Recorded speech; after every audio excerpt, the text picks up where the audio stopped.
అధిక బరువు అనేక సమస్యలకు కారణం. సాహితీ యోగా ఆన్లైన్ క్లాసులో జాయిన్ అవ్వండి.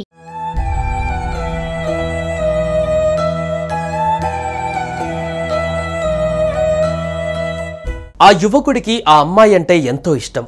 రోజు ఫోన్లో మాట్లాడుతూ ఉండేవాడు. ఏం జరిగిందో తెలియదు. గత కొన్ని రోజుల నుంచి ప్రియురాలు అతడితో ఫోన్ మాట్లాడడం మానేసింది. అలా కొన్ని రోజులు గడిచింది. ఇటీవల మరోసారి కాల్ చేశాడు. అయినప్పటికీ ఎలాంటి స్పందన రాలేదు. దీంతో తీవ్ర మనస్తాపానికి గురైన ఆ యువకుడు సంచలన నిర్ణయం తీసుకున్నాడు. ఎవరూ లేని సమయంలో గదిలో ఫ్యాన్కు ఉరివేసుకొని ప్రాణాలు తీసుకున్నాడు. ఏపీలో చోటు చేసుకున్న ఈ ఘటన స్థానికంగా తీవ్ర విషాదంగా మారింది.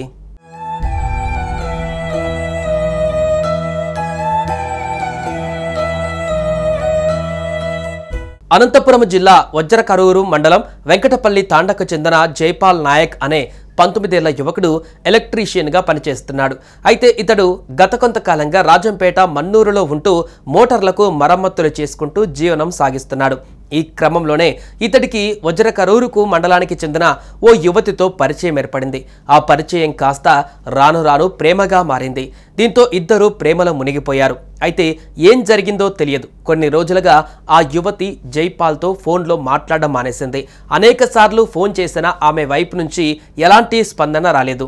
దీంతో ఇటీవల కూడా జైపాల్ తన ప్రియురాలికి ఫోన్ చేసినా ఎలాంటి ఫలితం లేకుండా పోయింది. దీంతో అప్పటి నుంచి జైపాల్ నాయక్ తీవ్ర మనస్తాపానికి గురయ్యాడు.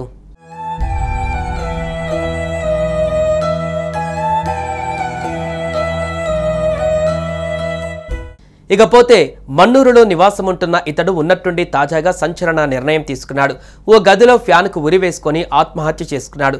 జైపాల్ నాయక్ మరణ వార్త తెలుసుకున్న అతడి కుటుంబ సభ్యులు కన్నీరు మున్నీరవుతున్నారు. అనంతరం మృతుడి కుటుంబ సభ్యుల ఫిర్యాదు మేరకు కేసు నమోదు చేసుకున్న పోలీసులు అన్ని కోణాలలో దర్యాప్తు చేపట్టారు. పోస్టుమార్టం తర్వాత మృతదేహాన్ని కుటుంబ సభ్యులకు అప్పగించారు.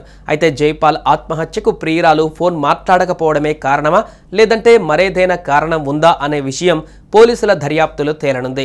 జైపాల్ నాయక్ ఆత్మహత్యతో అతని స్వగ్రామంలో విషాద ఛాయలు అలుముకున్నాయి.